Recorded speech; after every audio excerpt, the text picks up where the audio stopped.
Wakati mwingine mtu hondoka nyumbani bila kujua kama atarudi tena.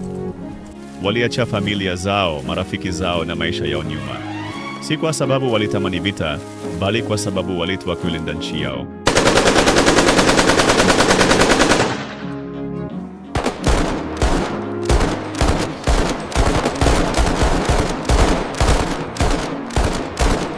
Walijua safari iliyokuwa rahisi, lakini walibeba ujasiri mioyoni mwao, wakiamini kwamba labda wao ndio wangekuwa tumaini la wengine.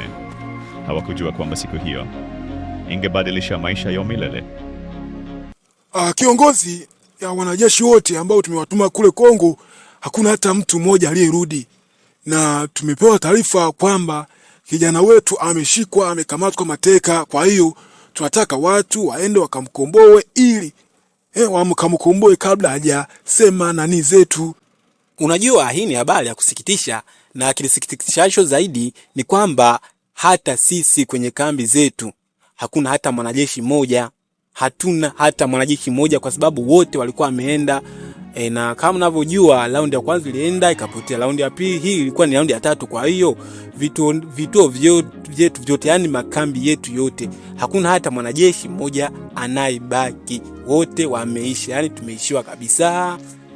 Unajua kiongozi, hii ni hatari kwa sababu mtu wetu amekamatwa, mtu wetu spy amekamatwa kabisa, na licha ukamatwa, lazima wale watu ambao wamemshika, wale magaidi, lazima wataanza yani niseme hivi, ataanza kutoa siri zetu, yani ataanza kufichua siri zetu. Kwa hiyo kiongozi, na kuomba angalia namna ili tuone kama inawezekana tumkomboe kabisa kijana.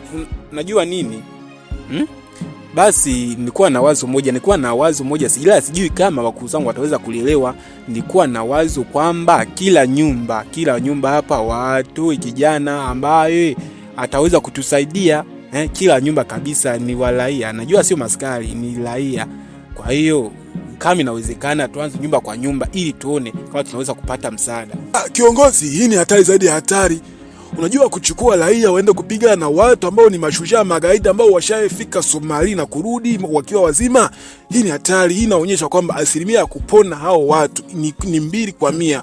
Kwa hiyo mkuu, sijui kama itawezekana, ila ni wazo nzuri. Na kwa nini uwaze hivyo kiongozi? Inajua haya ni maamuzi ya kipuzi, lakini yatatusaidia kwa namna hii au nyingine, kwa sababu tushaomba msaada kitengo fulani, na hicho kitengo walituambia kwamba msaada utafika baada ya mwezi.